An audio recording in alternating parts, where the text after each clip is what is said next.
Située dans la Caraïbe, la Guadeloupe, ce beau papillon posé sur l'océan, bénéficie d'un climat tropical. On pense alors souvent à son ensoleillement privilégié. Mais qui dit climat tropical dit aussi d'importantes précipitations. C'est aussi le royaume de l'eau. Ses premiers habitants ne l'appelaient-ils pas Karakera, l'île aux belles eaux?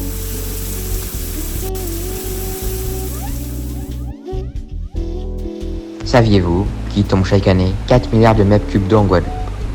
En moyenne, la Grande Terre reçoit 1000 mm d'eau par an, quand les sommets de la Basse Terre, eux, peuvent recevoir plus de 4 mm. Alors qu'à Paris, il ne tombe que 720 mm par an. Comment pourrions-nous mettre à profit ces grandes quantités d'eau tombée du ciel afin de préserver les ressources de notre planète?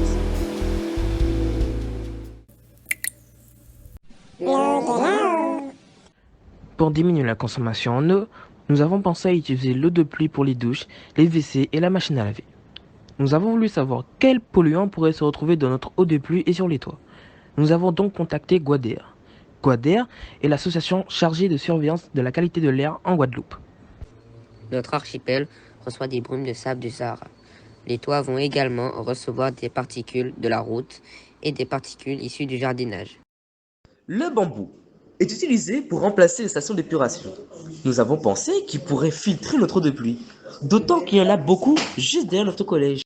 Donc, nous avons fait des copeaux de bambou avec un rabot, puis nous avons coupé un bambou, puis nous avons percé ce bambou au niveau du nœud et nous avons rajouté ces copeaux et les avons tassés. On a fait décanter l'eau de toiture pour éliminer les plus grosses particules et maintenant nous allons la filtrer à l'aide de notre système.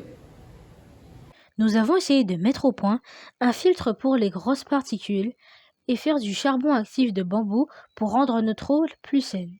Pour l'instant, notre eau, bien que d'apparence propre, est teintée par le bambou.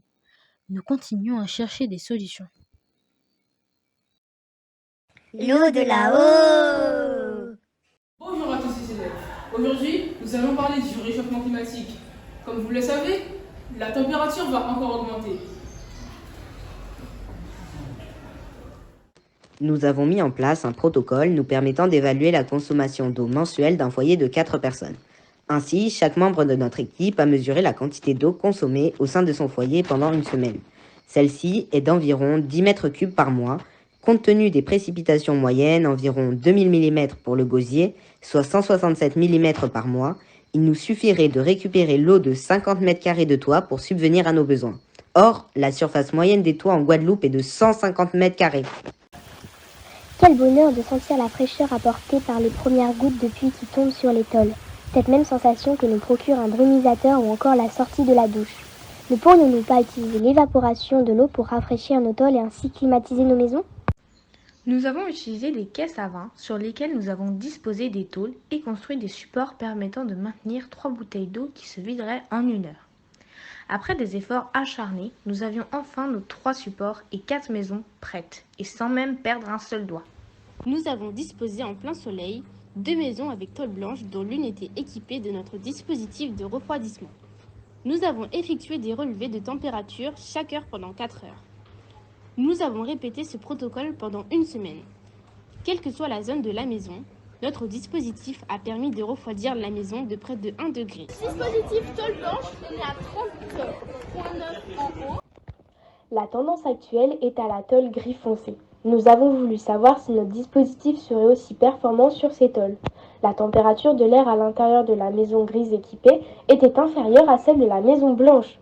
Notre dispositif permet donc d'avoir une maison avec un toit sombre, plus fraîche qu'avec un toit clair. Et même mieux, faisait plus frais dans notre maison qu'à l'extérieur. Nous avons ensuite voulu comparer les performances de notre dispositif avec une isolation classique. Les performances sont équivalentes au départ, puis la maison avec une isolation classique chauffe. Alors que notre système permet de maintenir une température stable sur les 5 heures testées et avoir un écart de plus de 1,5 degré. Nous avons voulu savoir si une isolation pourrait encore augmenter les performances de notre climatisation. Combinant les deux techniques, nous avons réussi à avoir une température inférieure de 6 degrés à la température extérieure.